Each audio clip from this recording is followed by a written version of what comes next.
Welcome to Diplomacy Today, a podcast series by the Ministry of Foreign Affairs.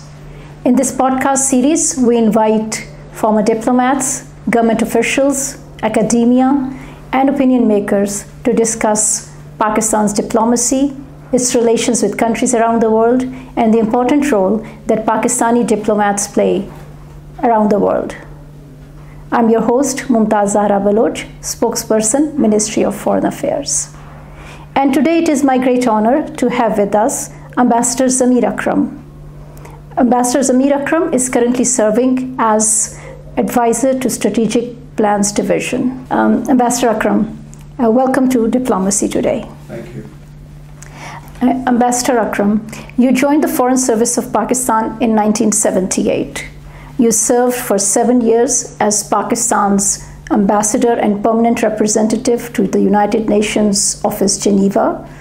You were also Pakistan's Ambassador to Nepal, and you have served in important capitals from Pakistan's foreign policy point of view: United States, Soviet Union, and India.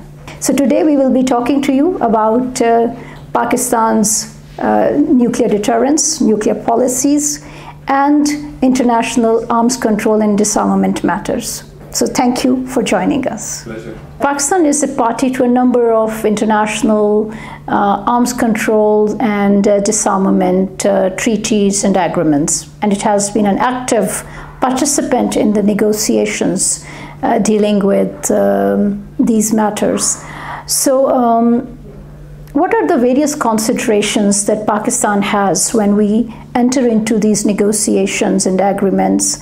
And can you also share with us some of the key achievements that Pakistan has made in international arms control treaties and negotiations?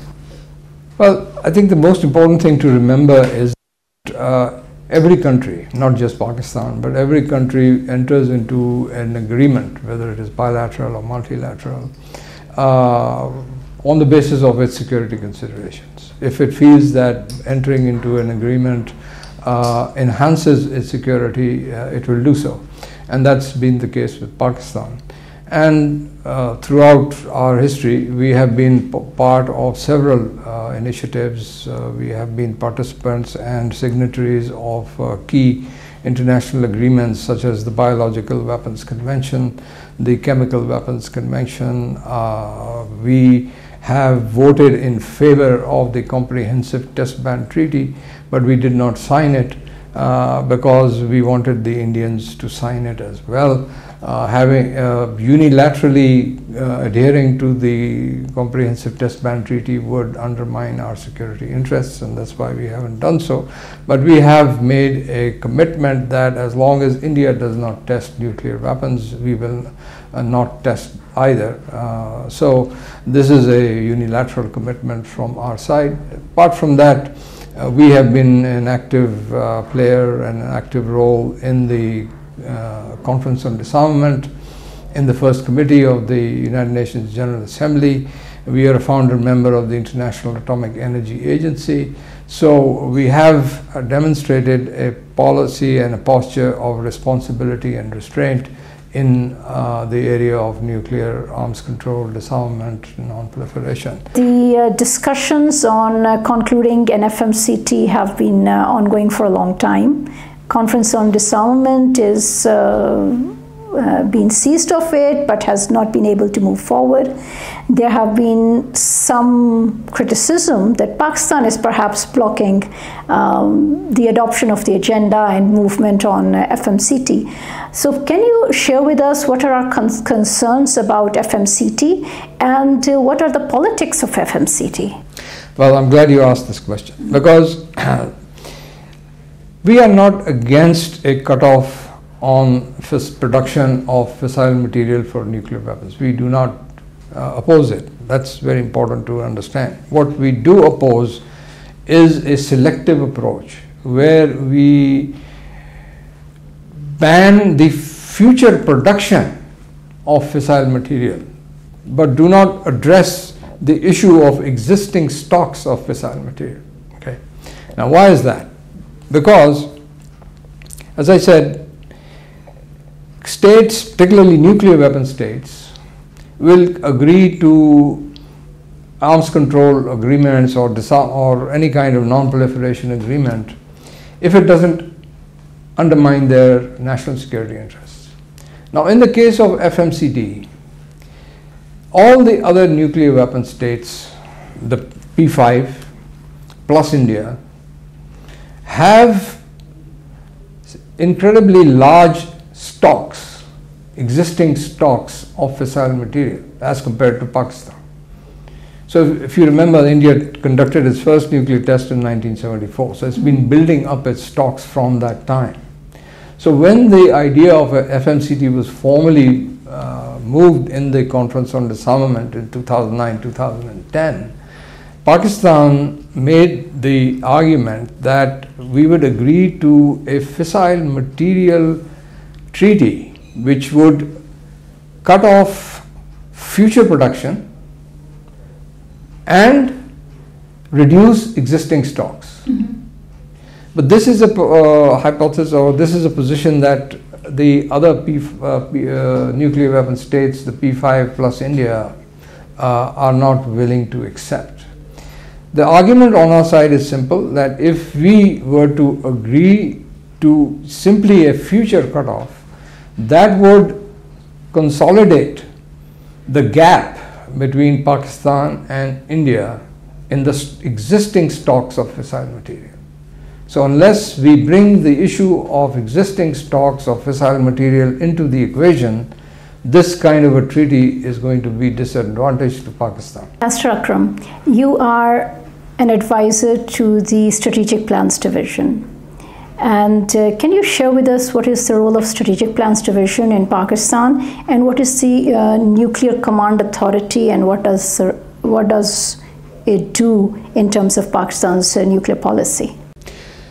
Well, when Pakistan became a nuclear weapon state in 1998 after the tests, it was felt that there needs to be a formal organizational approach towards dealing with these capabilities and all the associated capabilities for our nuclear and basically our strategic program. So it's not just our nuclear weapons program, it's also our civilian nuclear program.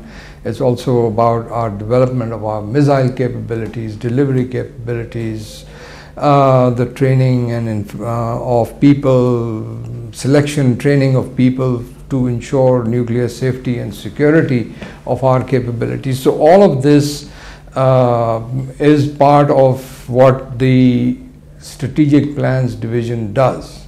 It also engages in nuclear diplomacy, and that's where I come in a sense because of my role as advisor. And then above the SPD is the Nuclear Command Authority, which is headed, which the principal decision-making authority for all matters relating to our strategic capabilities, including, God forbid, if we are forced to use our nuclear weapons. So who is going to decide that? So the primary authority is with the Prime Minister, is the head, the chair of the National Command Authority, and it involves the Ministers of Defense, Foreign Affairs, Finance, and it involves the three service chiefs, and its ex officio head is the Chairman Joint Chief of Staff, and under him is the SPD. So that is the structure that looks after weapons developments, weapons protection, weapons deployment, all those factors that comes within the ambit of the SPD. Now, there is certain risk associated with nuclear weapons. What measures are in place in Pakistan to mitigate the risk of nuclear accident or the implications of environmental hazards for nuclear testing or development of nuclear weapons? Do we have mechanisms in place to avert that kind of eventuality? Let me answer that question by saying first and foremost that in more than 40 years of Pakistan's exercise of nuclear capability, both the weapon side and the peaceful users side, there has not been a single nuclear accident in this country, and that is an impeccable record. And so what are the mechanisms? First and foremost, we have there is in place a legal system on controls, export controls, and export and import controls on technologies, capabilities relating to all manner of not just nuclear but the entire spectrum of weapons of mass destruction, which means nuclear, chemical and biological. So all these are part of this legal system that we have in place. Then we have organizations that are constantly examining, looking at the work and implementation of this legal system. There is an international agency that monitors the performance of countries that have nuclear capabilities, and Pakistan scores high on that scorecard to assess the reliability of our program. Ambassador, in your book called The Security Imperative, Pakistan's Nuclear Deterrence and Diplomacy, you have given a detailed account of Pakistan's nuclear deterrent capability in the backdrop of Pakistan-India relations.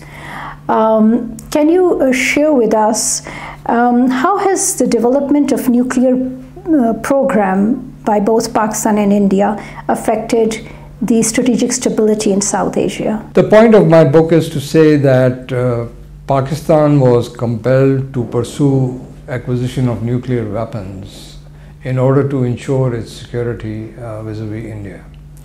And the issue of national security for Pakistan has been theirs ever since our independence, because we have been confronted by a large and hostile neighbor that maintains a very large conventional force as compared to Pakistan, and deterrence in the initial years based on conventional weapons failed repeatedly because there were several outbreaks of conflict between India and Pakistan, the last being of course the 1971 war.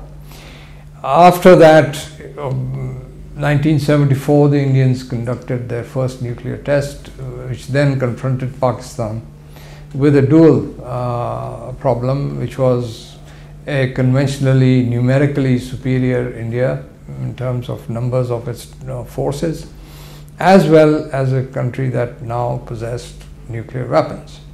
And from that point onwards, it was very clear for Pakistan to develop its own nuclear weapons capability. So I feel that our nuclear deterrence has prevented the outbreak of an Indo-Pakistan war. You also mentioned a dialogue between Pakistan and India on nuclear strategic matters. And in that respect, one is the protocol that Pakistan and India have on nuclear tests, notification on nuclear tests and on nuclear facilities. That is perhaps a success story, and yet there have been certain proposals made by Pakistan about a South Asia free of nuclear weapons and a strategic restraint regime, which haven't worked. So can you share with us the dynamics of discussions between Pakistan and India on these matters? Well, some of these issues are now overtaken by events. Mm-hmm. For instance, the idea of South Asia as a nuclear weapon-free zone. India is not ready to renounce its nuclear weapons, neither is Pakistan. And so the idea that there can be a nuclear weapons-free zone in South Asia is a non-starter now, after 1998. This was relevant at a time when nuclear weapons had not been tested. The basic problem is that there is an asymmetry between India and Pakistan. Pakistan very clearly maintains that its nuclear weapons capability, its deterrence is India focused, it's India centric. The Indians argue that the capability that they have is not just against Pakistan, it's against China, against anyone else who threatens them.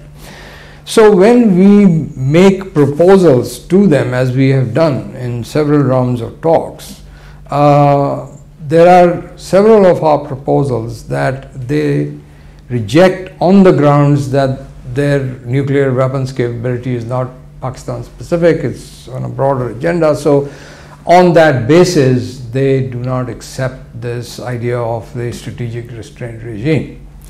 Had they done so, we would have been in a much safer and a more stable environment in South Asia, but that was the argument they used against these proposals. So what has actually emerged is what is acceptable to us and to the Indians, and that is a pretty limited list of things. The agreement on non-attack on nuclear facilities, ironically, this agreement was the consequence of Pakistan's demonstration of its nuclear capability by the conduct of the cold tests that I mentioned earlier. Another was to pre-notification of missile testing by both sides, so that we knew that that the other side was going to conduct a test. Another was to pre-notification of military exercises and not to hold military exercises close to each other's borders. For fighter aircraft not to fly too close to each other's borders. All these kind of CBMs were there. There are others that can be concluded, but right in the present environment, of course, there is no dialogue between Pakistan and India, and in several ways the Indians have acted irresponsibly. I think in 2019 they crossed the international border and dropped bombs in Balakot, to which we had to respond. And then last 2 years ago, there was an unannounced or untraceable at that time missile intrusion. A BrahMos missile that was fired from the Indian side came into Pakistan. Again, that was an irresponsible act. So we have not at times even used the CBMs that are in place. I think the Indians should have informed us as soon as this, if they say that this was a mistake, as they have said, the BrahMos launch was a mistake, they should have used the hotline to inform us that this has happened accidentally, we don't want you to misunderstand what's going on. But it took them 48 hours to even recognize that this incident had taken place. So the CBMs are not being utilized even though they are there. Now, India was given a waiver, by an NSU waiver for access to nuclear technology. And of course, Pakistan has not got something of that nature. How do you think it has impacted strategic stability in South Asia? This was done during the Bush administration, 2004-2005, when they signed a bilateral agreement, and then the US facilitated the NSG waiver for the Indians. Pakistan asked for similar treatment, but we were told that the US policy will treat Pakistan and India on a different trajectory. Basically, it was a acceptance of a discriminatory approach between Pakistan and India. So there was three or four main conditions on which India was given this waiver by the nuclear suppliers group. One of the conditions was that the Indians would separate their civilian and military or weapons production nuclear reactors or nuclear facilities. This separation is very blurred in real terms, and the additional protocol that I referred to is one of the aspects of that is how it will be done. And so on this, the IAEA's own officials have described this additional protocol as a Mickey Mouse agreement because there is nothing in it. So effectively the Indians, in theory at least, are in a position to transfer fissile material meant for their civilian reactors to their weapons production reactors, like they did in the Canadian reactor in 1974. Mm-hmm. The way they illegally transferred this, they can do the same thing. But there is nothing in the additional protocol which enables the IAEA to actually monitor such activity. You mentioned new and emerging technologies. So can you share with us what in your view is the role of artificial intelligence? Well, it's not just artificial intelligence. Let's begin with the technology that is already being used for purposes to undermine the deterrence capabilities of states, and that is cyber. Cyber warfare is now an accepted norm, I would say, and there are different ways that cyber technologies are used to degrade the capabilities of countries. The simple thing is that you introduce a virus in their computer systems, and that has the effect of effective undermining, first and foremost, command and control. The whole, now as technology has grown, our reliance on computers and information technology and all these things, we are integrated into a system whereby we are totally dependent on electronics and on computers, on electromagnetic devices. All of these things can be corrupted, they can be hacked, they can be malware can be introduced into these systems. So it can affect your entire length and breadth of your decision making, from the decision to launch to the decision to actually for the weapons to work. So this is, in a way, there's a lot of literature now on this which argues that cyber warfare has degraded the quality and reliance of nuclear deterrence. Mm-hmm. In fact, I would say all kinds of deterrence, conventional deterrence and nuclear deterrence. So cyber is one very important part. Artificial intelligence, now you have the capability of machines actually taking decisions, and some of these machines can go rogue, in the sense they can, if they have taken to a level of development where artificial intelligence technology enables machines to make independent decisions outside the realm of human control. Now that's a very dangerous thing to happen. And we have systems which are called lethal autonomous weapons, which are like killer robots, whereby a time can come when the robot thinks for itself and it'll be beyond human control.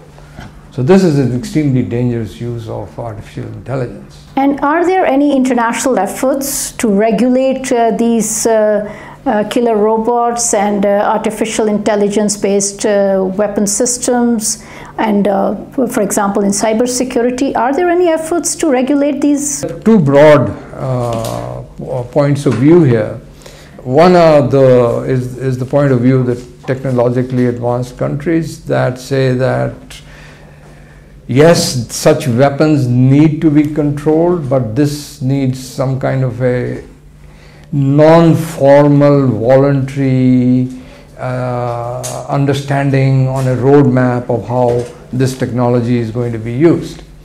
On the other hand, is the extreme, the opposite view, which says that no, we need a treaty which bans the use of such weapon systems. So there is this debate that's going on, and it hasn't been resolved so far. Moving on to the civilian uses of nuclear technology, you mentioned Pakistan is a founding member of IAEA and has a long-standing relationship with IAEA. So how has this relationship contributed to the development of civilian uses of nuclear technology in Pakistan? It's interesting that Pakistan's nuclear industry or Pakistan's nuclear capability started with, on a very humble, small note, with a small research reactor which we now know as Pinstek. It was preceded by smaller facilities at the Punjab University and some other facilities in Islamabad that came up.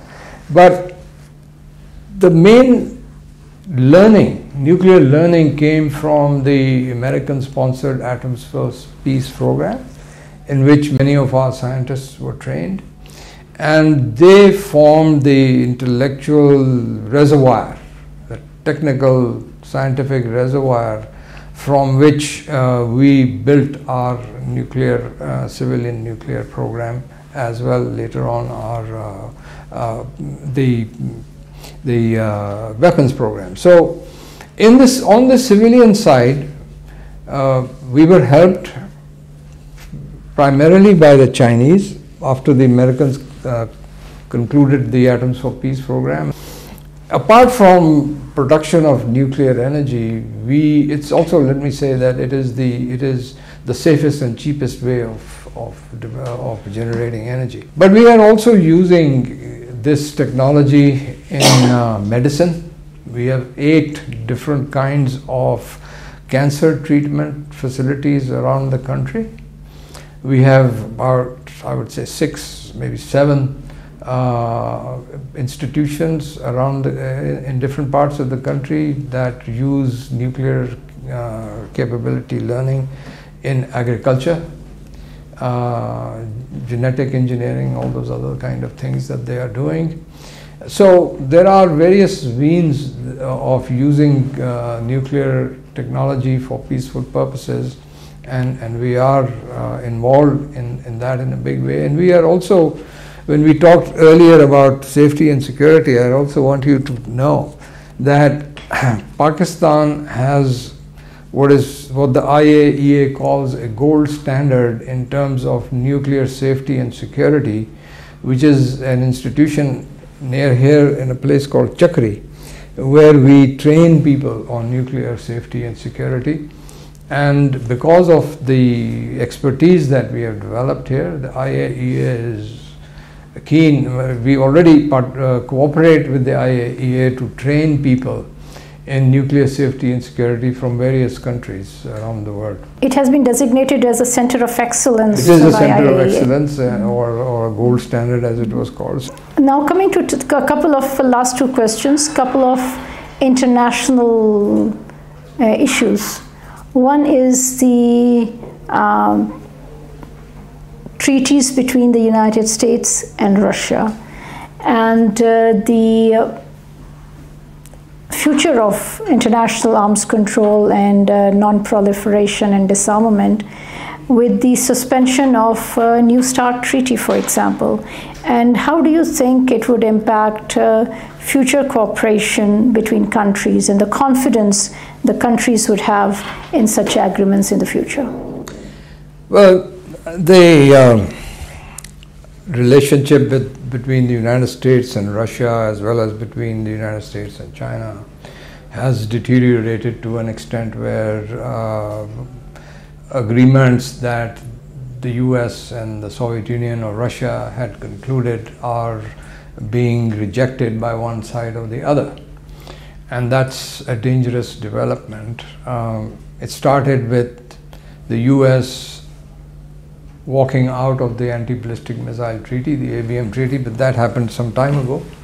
But then later on, more recently, and during the Trump administration, the US withdrew from the INF Treaty. In response, the Russians did not agree to renew the New START Treaty. But more than that, what we have seen is that there has been increasing incidents or increasing instances of nuclear saber rattling by one party or another. There is talk that if Russian national interests or territorial integrity is threatened, the use of tactical nuclear weapons is possible by the Russians. So that's a big change. The Americans, on the other hand, have said that, we need to think again about the Comprehensive Test Ban Treaty. And as you know, the US has signed the CTBT but has not ratified it. Mm-hmm. So in response, now the Russians have said that we will take back our ratification, although we will not test. Mm-hmm. Now, while this Russian-American issue is going on, the US is keen to bring the Chinese into this whole into the whole arrangement on nuclear arms control agreements. So the Chinese basically say that their arsenal is maximum, even according to Americans, around 400 to 500 weapons, which is much less than half of what the arsenals of the US and the Russians is. So the Chinese basically say that we are not in the same numbers, so how can you ask us to demonstrate control? So this is now a very complicated situation, and this has reflected on the debates and the discussions in the Conference on Disarmament. Mm-hmm.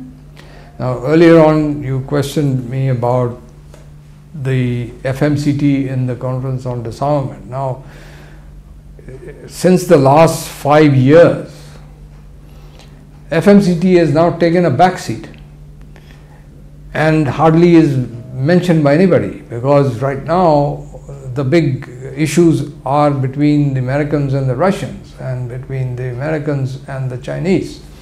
And one of those areas is, of course, weaponization of space, with the Russians and the Chinese proposing a treaty under what is called the Prevention of an Arms Race in Outer Space, or the placement of weapons in outer space. So this draft treaty is rejected by the Americans in the Disarmament Conference as well as in the UN.